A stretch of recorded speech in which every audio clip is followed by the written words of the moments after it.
There's storm damage here.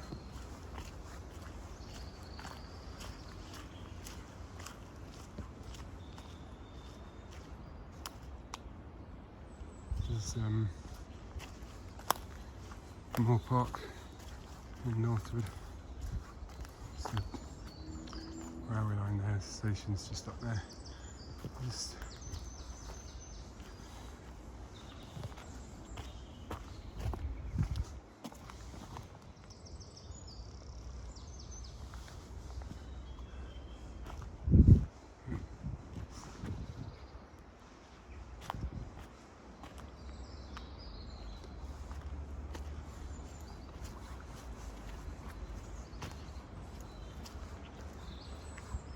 it looks pretty severe. Certainly wouldn't have found me in here during all that wind. Squirrel. Zoom in. There he is.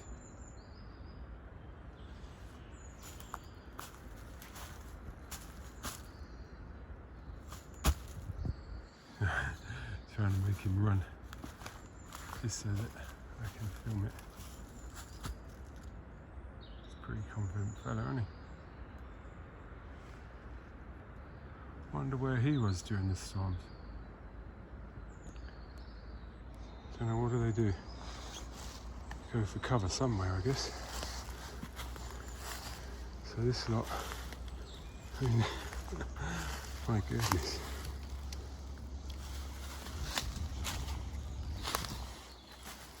Well, this was hollow. So it's seeing that these woods aren't really being managed, because you would think if they were, it would have been noticed that that thing was about to come down.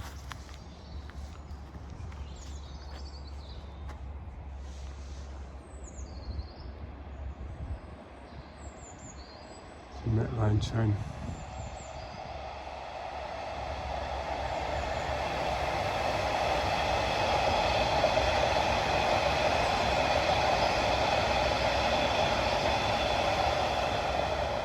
Seems to be going quite slow actually.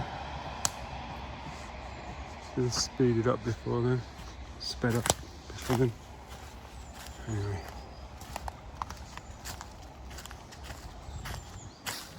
Yeah, it's pretty severe.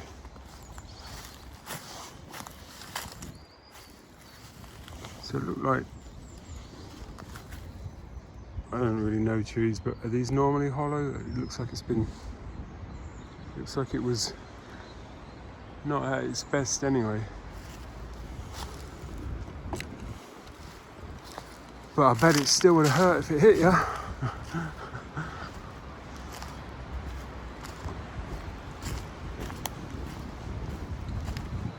It was pretty severe. And of course, after a storm, you know, you think, well, the gusts have died down now, but you know, there could be stuff that's hanging on, didn't quite get pushed over or blown over. There's another one there. I know it can come down. And it's funny because you can't save to your own drive, or you don't seem to be able to save to your own drive on Facebook Live these days. You know, I do, and also if you have a signal problem, you might not actually get to save it at all, because you can't save it until you're done. It doesn't save as you're going along. Again, this is what I think anyway. So as a result of that, I do a video and then post it. It's not quite the same because it's never live, even if it's 10 minutes ago. And I noticed as well that I'm much more subdued, because I can feel that I'm definitely not talking to anyone. You know, somebody may hear it at a later date, but there's no one listening at that point. So when I do the Facebook Lives, they seem different. I actually feel different when I'm doing it, a bit more. Well, it's communication, isn't it? So anyway, there's there's a lady behind me. It's quite an elderly lady. She was coming towards me when I came in here, and she's got her dog, not this person here, someone else behind me. And so I'm walking so that she doesn't keep up. Well, she wouldn't anyway.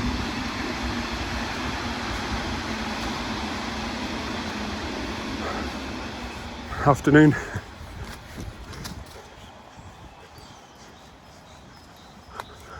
Oh, you know what he's doing. Anyway, so I was walking because it was actually, well, maybe I should just say it was pretty sad because it's a little bit, you know, it's in the, I mean, if I see a guy looking a little bit dodgy with a frantic looking staff or something,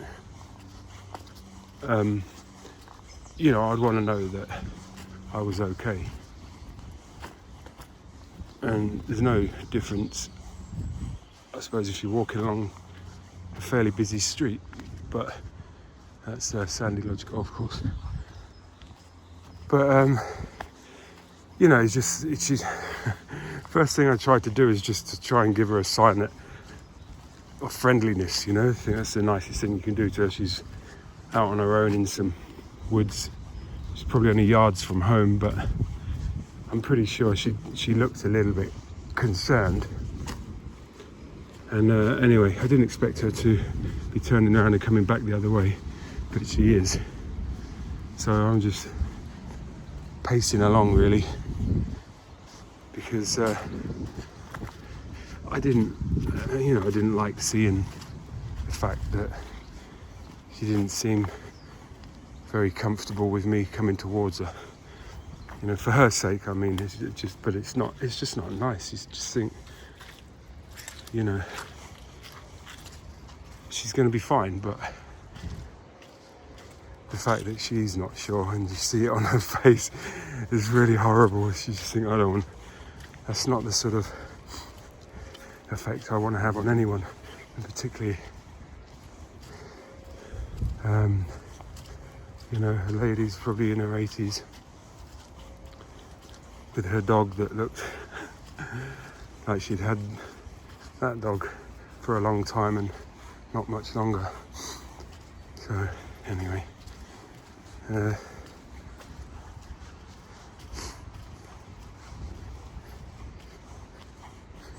maybe feel like visiting an old people's home and like bringing them happiness or something. Anyway, but I am actually quite courteous like that. If I see at night or something a woman walking towards me, I'll just cross the road, you know. But I think I once mentioned one of the things I loved about this area, I don't know so much about now, but it's only like a few years ago. Definitely glad I got my boots because, damn. But I was just, I think I was driving, I don't know where, I was maybe coming back from my mum or something. I was driving through South Oxley, and there's a bit where it's quite, you know, there's loads of woods around there, so it's quite rural, really. And there was a girl, like, you know, young, like whatever, 18, 19, maybe, something like that. And she was walking along, and she wasn't wearing very much. It must have been in the summer. She's like real short little mini skirt or something, and like some sort of, I don't know what sort of top, little crop jacket or something like that. But what I loved about that is the fact that she was fine. There was no, I mean, we've had some incidents around the country since then, but the fact that she felt totally like she could do that, which of course she can and she should be able to. But for me personally, I was really happy about that, because it just sort of makes you feel good about where you live. You think that somebody can do that, and it shouldn't even be something that's you know, a topic for conversation. It should be one of those things that no one even notices, you know.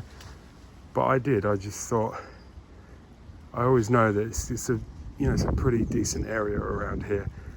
And the fact that she could do that just, without getting harassed, or, she might get a few wolf whistles or whatever, but she didn't look like she was nervous and uncomfortable and wishes she hadn't got into that situation or something. She was just walking along, and that situation was past my eyes in 2 seconds as I just sort of drove past. But I don't know, it just stuck with me as something I was happy about, that she could do that.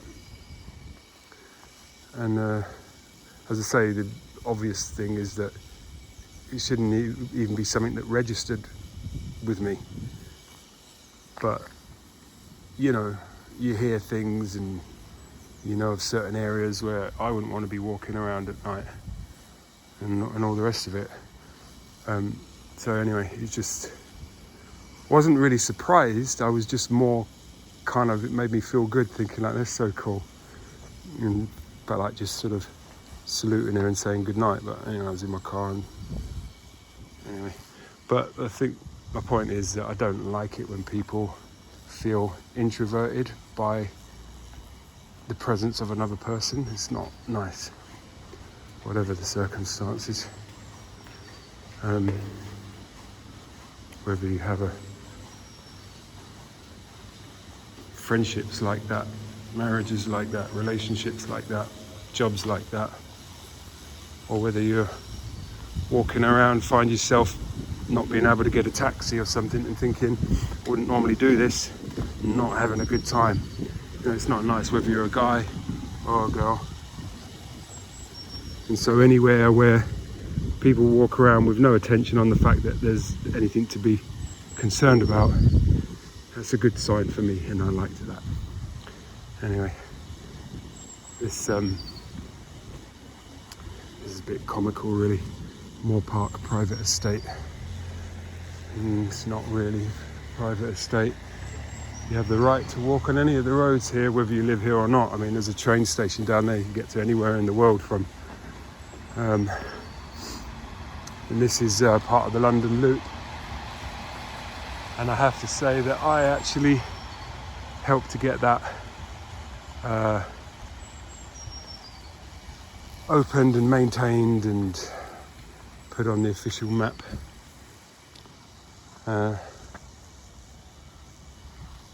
Maybe I'll just walk along it.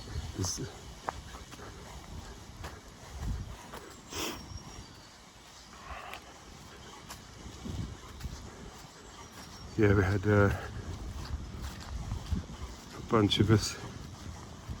I said before, it wasn't my money that was being poured into the thing, but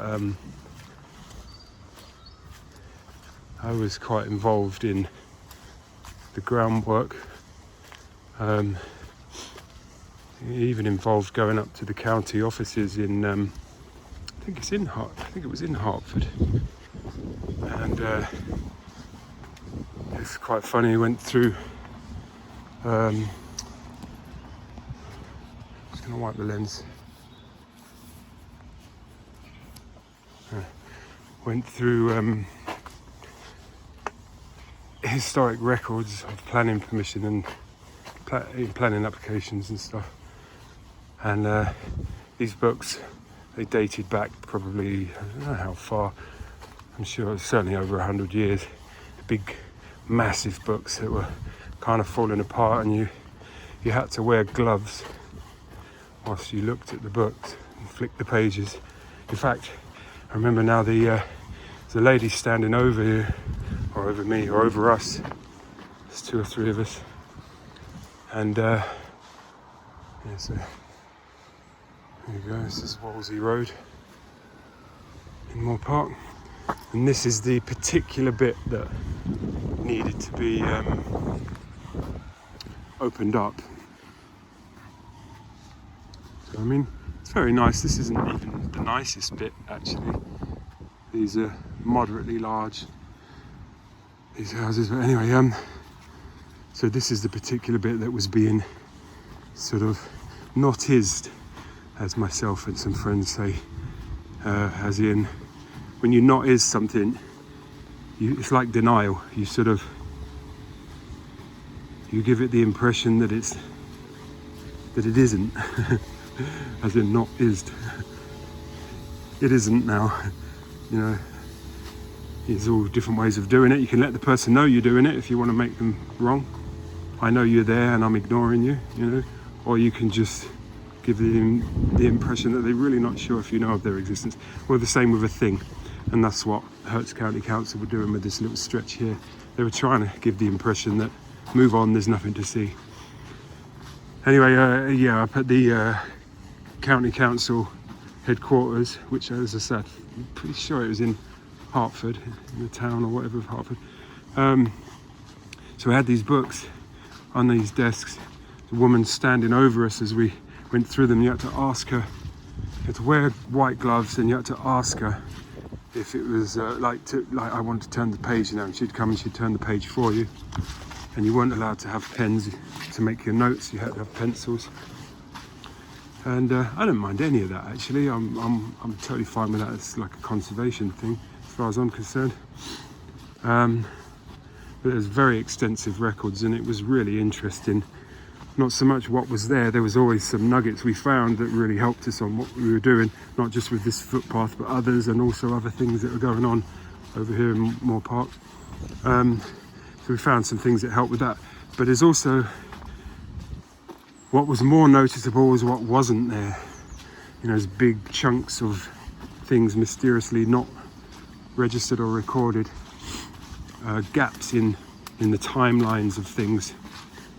I mentioned yesterday, or the day before, Sunday, yeah, mentioned that there's a planning application for the petrol station that was on Moor Park, and it was denied because it would have involved knocking down a bunch of garages which belonged to some of the properties there. And then there was a big gap in the register, I should say, and it's a woman with her dog. And then, by which I mean by that, I'm not going to hang around, because it goes back to what I was saying earlier. Just don't. If I had a dog as well, maybe it wouldn't be so bad, but just some random guy walking along on his own, I'm just mindful of spoiling the pleasure for others as they wonder who I am and, you know, what I'm up to. I mean, if they challenge me, that's different. I'll then complain, but I just don't want them to be worrying about me. Anyway, so yeah, big gaps, and then all of a sudden, this is Bedford Road. It's Bedford Road, Russell, Bedford Road. It's remarkable. It's a dead end, and yet there's a gate up there. That Moor Park were the organisation that maintains the roads and the verges here. They were opening and closing it every day whilst providing evidence of that. I think if you do that for 366 days, you gain control of that, and then I suppose they would have then requested the end of the road be opened up. There's no record of why that was shut as well, the end of this road here that I'm walking up towards. Anyway, but they wanted to gain control, and that's the kind of thing that they get up to. Seems petty, but I'm not going to go into further detail, but it's not really.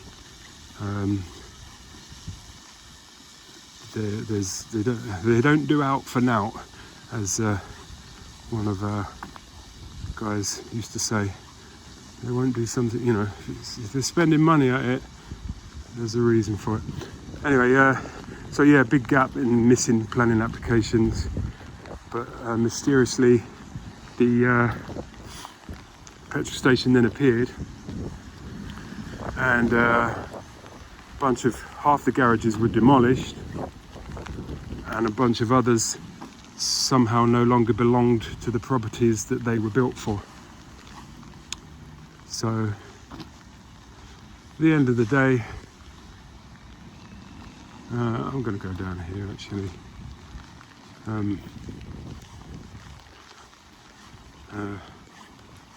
Yeah, John boy, your old boss lives along here, mate.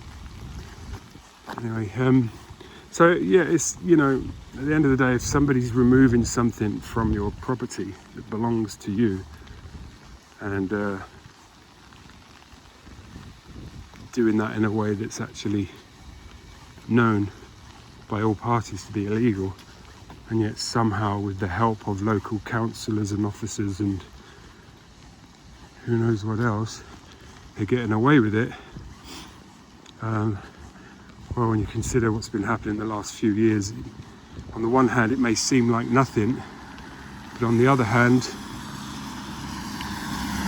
as far as I'm concerned, it just proves the point of what people have been saying over these last few years. These guys don't work for us. We pay them, they don't work for us. And anyway,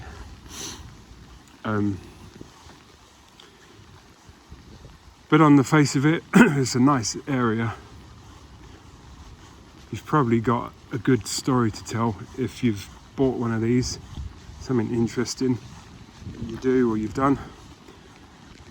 But I'm not just sure about now, but certainly in the past, a lot of those stories couldn't be told. A lot of banks had properties over here, I think in the 70s. Anyway, that was then. Not sure so much now. You know, who owns what. I used to, there's about I think it's 560 properties that are members of this, well, you can call it an estate. I don't think you can really call it a private estate, but anyway, of this estate. And there was an annual report which would get done and have the accounts in it and a little bit of topical stuff. And I used to produce that for the organisation that maintains the roads and the verges over here, the private roads and verges. Because there are plenty of roads over here that are maintained by the local authority. Those are Aston's Road and Main Avenue mostly. But even Google thinks that's not true, because when you go and you try and go along Aston's Road, you get to a point where you are where there's no more street view. It stops, and I've let them know several times that you can carry on along Aston's Road into the start of Pembroke and down Main Avenue. Some people call it Upper Main Avenue just descriptively, and Lower Main Avenue where the shops are down to the station.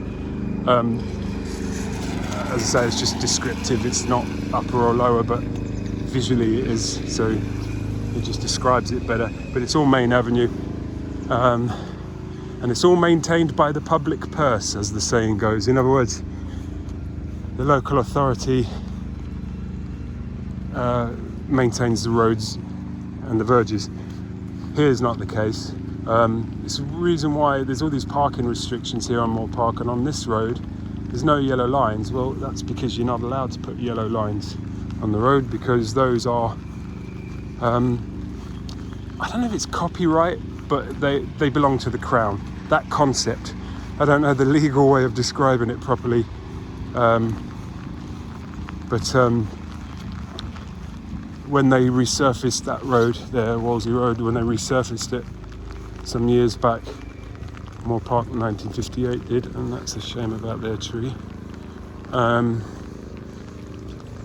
Yeah, conservation area, they'll have to put one back, I guess. Yeah, when they did the roads, they put a bunch of yellow lines in, including around a little tuft of grass in the middle of the road. It's quite comical. And then they turned them blue, and then they painted them black to try and disguise them. Because I think they got told in no uncertain terms, you know, get those yellow lines off there. Because yellow lines also have to have, I think they have to go through a court procedure as well. And they have to have a TRO, which is, I think it's a traffic restriction order or something like that. But another interesting thing about yellow lines is people always think, oh, you can't park there between, let's say, 1 and 2. But what it also means, sounds like picking hairs, but splitting hairs or whatever. What it also means is permission to park outside of those hours. So during the time when there was this squabble about these roads are private, you can't be here. It's like, well, there's a train station, so you can. Secondly, there's loads of public rights of way, so you can. And thirdly, there's yellow lines on there, which suggests that they're not private roads, firstly. And secondly, if you're saying you can't park between 1 and 2, that is permission to park outside of those hours. So there's no point turning around and saying to someone you can't be here. I mean, you can drive up and down if you want, between 1 and 2 if you want to do that. So again, it sounds all a little bit, silly and stuff, but it's just one of those things that when you find your own, your wings being clipped by the behaviour of this little minority, you do actually have to come out and do something about it, or you'll find yourself being told, for instance, I could drive onto the estate here and be stopped and be told, what you're doing? It's like, well, I'm going to my house, I live here. It's like, well, where are you going to park? Because we've removed all the parking, so where are you actually going to park? And then before you know it, you wouldn't have access to your own property. And that's not far-fetched. And then little wipe of the camera again. Hold on 1 second, I'm getting soaked, by the way.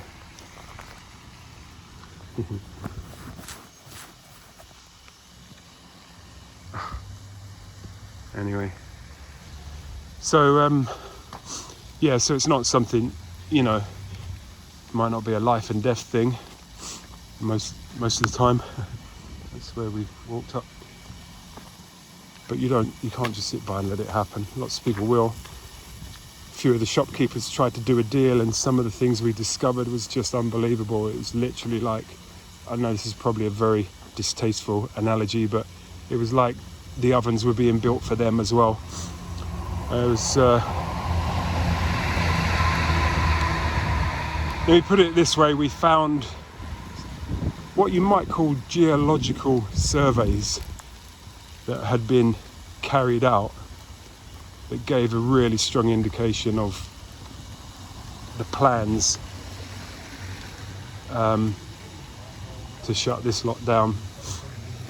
And here we go here, you see, there's another thing. MR68. Bridges are very expensive to build. The railway authorities have lots of costs, and they won't build a bridge unless they absolutely have to. There's a train. So that's public right of way. And the thing is with public rights of way, that's where I came from, as I said before, they don't just end.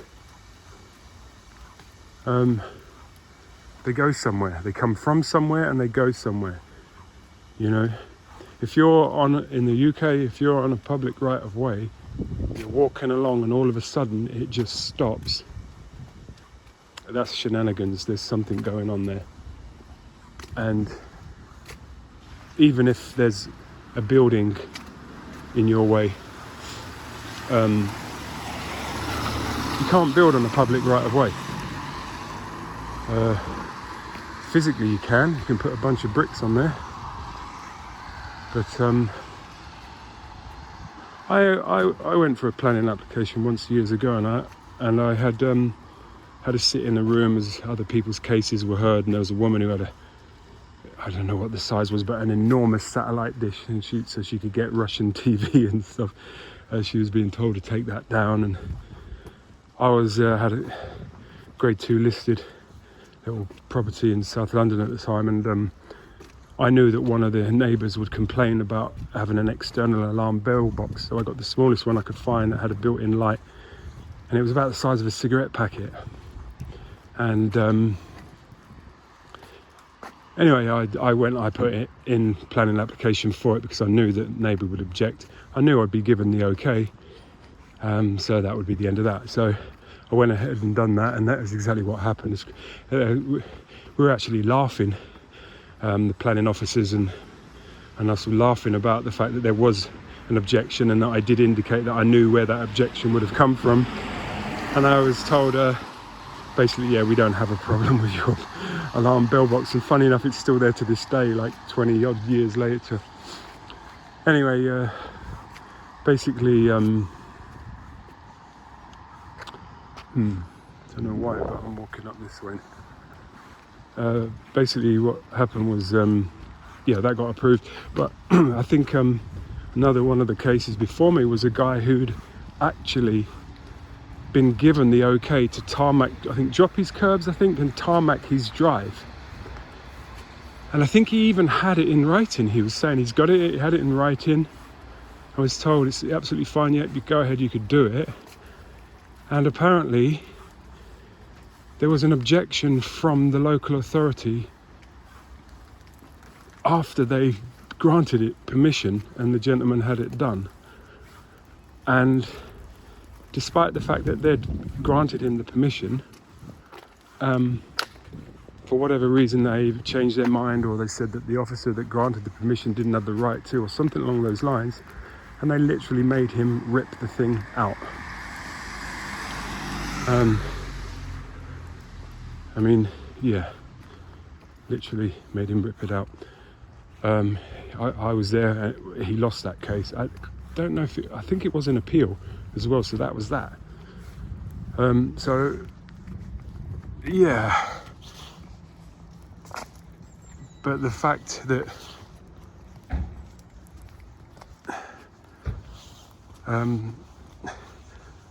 there are public rights of way going through people's kitchens in Moor Park, you know, don't get me wrong, that's happened 80 or 90 years ago. And anyway, you know, so the idea of knocking down someone's house or putting some sort of a public access through their property, I think is a little bit, you know, is a little bit over the top. But it just shows you what goes on. So of course the only thing to do would be to remove that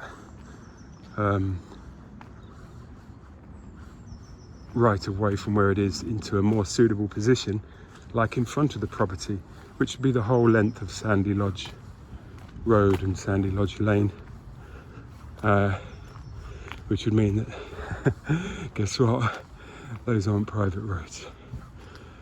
And there's a very, very big bridge by the school, Merchant Taylor School there. By then I think it's called Askew Road. It just links Sandy Lodge Road and Sandy Lodge Lane.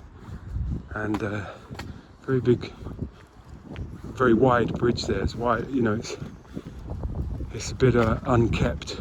The sides of the road's just like a mud verge really, but it's very wide. And basically, as I say, bridges are expensive. You don't build them unless you have to, and you build them, you know, I know, all right, it's in, where is this one that I saw that's, it's not even 6 foot tall. I'm trying to think, I saw it on YouTube or something. Wasn't even made at full height. Very claustrophobic looking bridge under train line, I think it was. Anyway, so they build them to the smallest spec they can because it saves them money. So this thing wouldn't be so wide if it didn't need to be. And sure enough, there was meant to be a 2 or 3 or 4 lane highway going through there. And a deal was done by the gatehouse to put a little bit of, trade a little bit of land, put a little dog leg in there, in the approach, so you can't just come straight into it. And it's very strange, anybody who tries to find that entrance, even myself, even after living there a while, I kept getting it wrong. Really funny. But yeah, that road was supposed to go, same thing along Talpit's Lane, the similar sort of bridge, very wide. The road never did get made up as wide as it was going to be. I think it may have been the war. Building materials were expensive and hard to come by, and there's lots of rebuilding to be done, so it got canned. But that road was also supposed to go through Oxley Woods, and if you look from the sky you can see where the road was going to go, because they did actually bring in the bulldozers to remove the trees. And then of course different types of trees were either planted or just grew or whatever. I've been on that walk with someone who knows these trees better than I do, which is, you know, actually I'm very complimentary about him, but that isn't really much of a compliment because I just don't know anything about trees. But anyway, that was his thing. He really does. And he pointed out where it was going to go, and you could kind of see it, but it's more to the point the aerial photographs show that I think it's Sandy Lane down to Hamper Mill Lane, along Sandy Lodge Lane, Sandy Lodge Road, Talpits, all along there was going to be, I think there was going to be a flyover as far back as the 1930s, I think. And the other thing is that you can't really sell public, the local authority cannot sell public rights of way for their own personal profit. But the fact that there's now a sign when you come along that entrance to Moor Park from Talpits Lane that says Moor Park Private Estate, and there's a gatehouse there. The terms of my lease say that I can pass and repass without let or hindrance. What that means, I can pass and repass, in other words I can come and go. Without let, that means without being allowed to. And that's a key thing. If somebody says, okay, you can come in, they've allowed you to. But if you have the right to come in, you don't need their permission. So don't even agree with their permission. I don't wear a badge on my car now saying that I have the right to pass, because I just have that right. They are not giving it to me. I have that right. Same as any ID cards or something, you know. Anyway, or hindrance. Yeah, shouldn't be stopping me to ask me why I'm there. You shouldn't be putting in barriers to say, to slow me down. But the road itself has mysteriously ended up being given the status of private, and as I say, it's public right of way going all the way through there. And the fact that theirs was supposed to be a dual carriageway going all the way through there suggests that that part wasn't private land, that was public property. So yeah, as I say, I think in the context of everything that's going on, it's back into the Eastbury farm estate. It's not private, they don't say it's private. It's a nice bunch of houses here. But yeah, like I say, it just gives an indication of the fact that to at least some people, getting into a position of power is done for personal gain, not for duty. And all the people that I've found worth knowing operate on a sense of duty. And don't mean to say it has to be some big, massive, cut me open and I'll bleed the colours of mankind or whatever. It just means that people who do something because they feel it's the right thing to do. What do we used to call them? Salt of the earth. and people of goodwill. And it's amazing, you get in organisations sometimes, you get people on ego trips, they think you're there for them. But it's remarkable what you put up with, because you have a sense of duty towards one or two persons in that organisation, or founders of the organisation, or let's say maybe the public of that organisation, like customers or something, where you just think, I just think it's my I see it as my duty to take care of these guys, you know, these customers. And it doesn't have to be a life and death thing. I don't have to be talking about a nurse when I'm saying this. One of the things I love about Waitrose, actually, and John Lewis, is that the sense of pride and care and self-respect that the staff have, and it just becomes somewhere nice to be. It's kind of expensive, so you've got to pick your battles maybe. You know, find some reduced stuff or whatever. But I like going in there for that reason as well. And it's not just about money. You can go in places that are expensive and just feel a sickening, some sort of weird, neurotic form of intimidation that doesn't sit well with me, that's for sure. I mean, one of my favourite shops, Harvey Nichols in London, in Knightsbridge. I just get treated so well in that place. And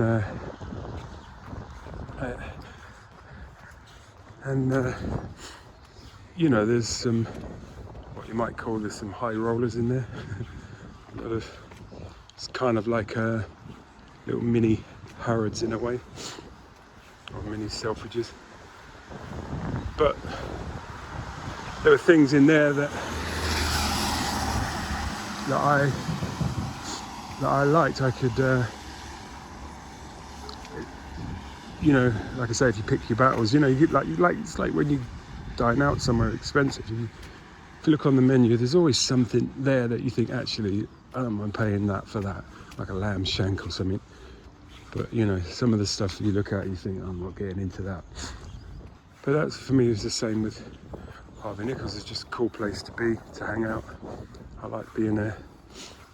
I like the area. I like the other things around there. And there's Burger and Lobster up on the top floor there. And the burgers are not too expensive. I think it's like 20 quid or something, which certainly you could call expensive, but in that area, in that place, I don't find it too bad. It's not going to happen every day. And they're really nice burgers. And there's lots of it as well. It's not just some little nouvelle cuisine sort of burger-like object sitting on your plate about the size of a pig or something. As I'm walking down this street, just going to do that. Not really going to say anything. But yeah. Anyway, we'll see. Yeah, so anyway, I think I'm pretty much just about done. My son went to school here for about 10 days. I made a little bit of an error in that school at the time. We were quite, in fact, I think my wife at the time was the director of Citizens Commission on Human Rights. They'd asked me actually, and I thought when I dobbed her in, I think they got a better deal, to be honest with you. She's what they wanted, she was more suited to. even though you know, I am a supporter of that organisation, but anyway, and have been for a long time. But anyway, so there we were in this reasonably well connected position to an organisation which were exposing psychiatric fraud and still are. And at the time it was people were going to jail for prescription fraud on children for under the heading of quote unquote ADHD, you know, putting them on an amphetamine like Ritalin, class A drug. And my son was 5 and he'd been at school 10 days. And in the words of the headmaster, who eventually got run over by a speedboat, true story, he had a number plate, body. Yeah. Anyway, he said, "Mr. Cruz, you have to understand, we buy into these things." And I said, "Yeah, I believe you do." Anyway,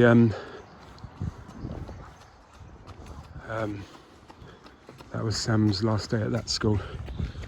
And nice little report for CCHR on exactly what happened.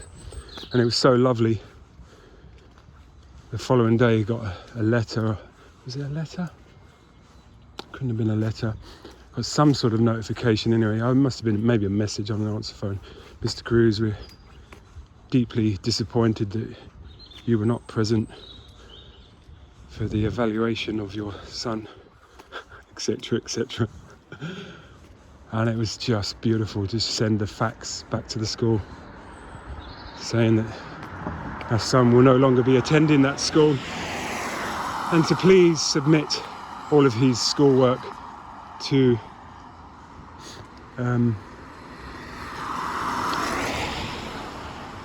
Greenfield School, where we moved him to down in Sussex. And the funny thing about that is that 2 days before that whole shenanigans, Sam had said that he wanted to go to that school, and I said, "Well, you've got to be 10. And 2 days later he was starting that school. He's a pretty strong individual. No wonder they targeted him, and I'm not even joking. Anyway, he now is a videographer for a TV channel, drug-free. So yeah, but that school is pretty much now the school. I mean, the school here I'm talking about, Eastbury Farm, is pretty much now the school it should be. Or once again, the school it should be. So a few years ago I went and had a look, and thinking of putting some kids in there, and it was really nice. Very lovely people. Kids looked happy. They didn't look happy when I saw it 20 odd years ago. They looked happy a few years back, and it was really lovely. It was like a private school. It was like a, you know, whatever you want to call it, a public school, whatever. You know, they had their open day after we had the tour of the school, and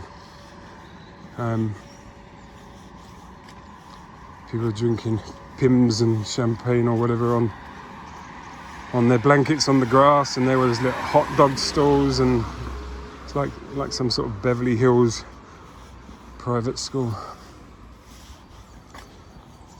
And anyway, that was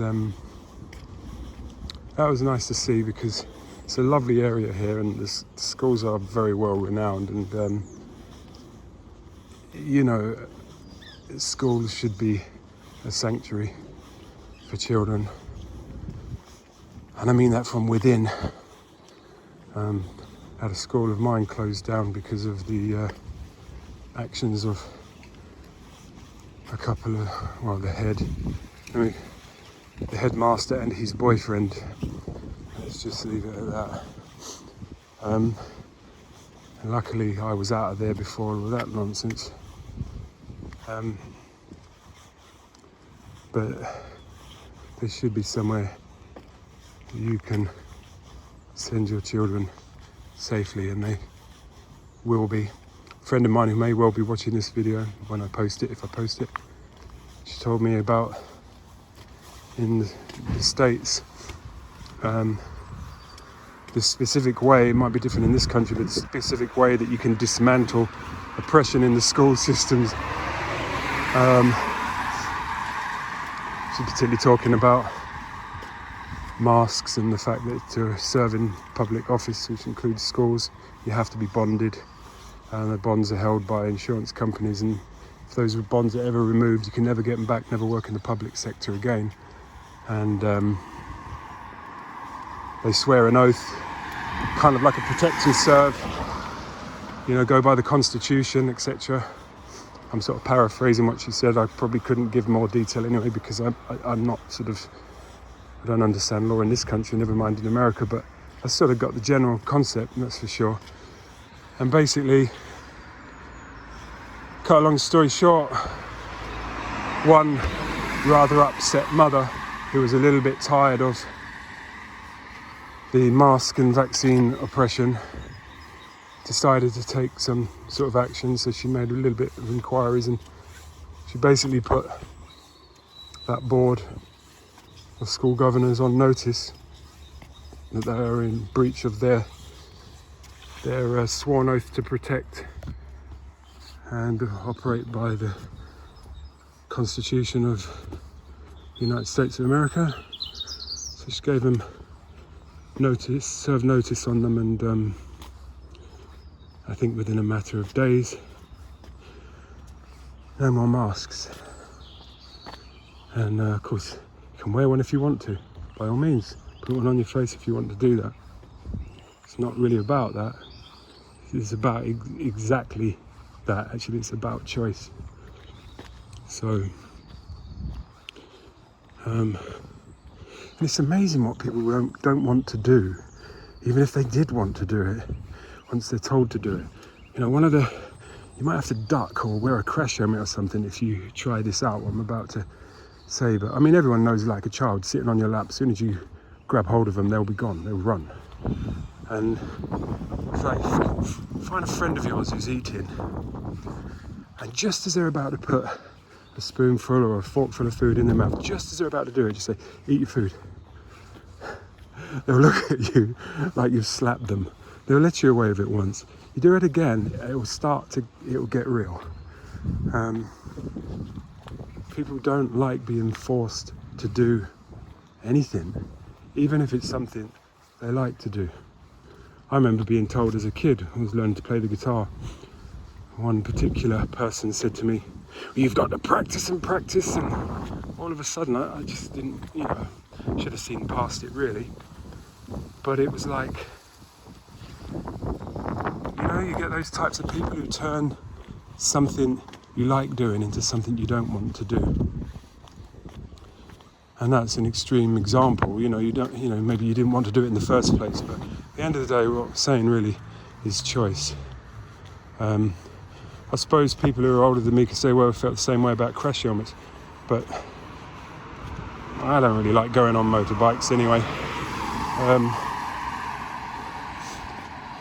But it's pretty clear to see that those do save lives.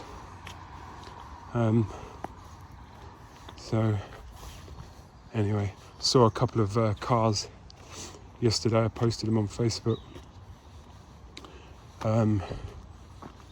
It showed during the storm, trees coming down, a couple of vans. Crash helmet wouldn't have saved you there. So you could argue that the shell of cars should be made with a safety cage, a proper safety cage, not just a little flimsy thing to stop the car from flexing as you're driving it. But anyway, that's not really a rant, it was a walk. I would have much preferred to have done it on Facebook Live.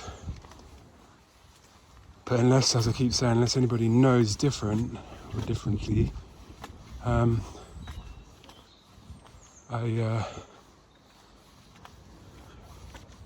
don't want to not be able to save it to my own device. And also, if the connection goes bad, I don't want it to drop. And then I have no control over saving the thing even to Facebook. Anyway, so that's me for the day. Thanks for joining. Back at my car. Gonna probably eat something now. My car needs a clean. Alright, cheers. Bye.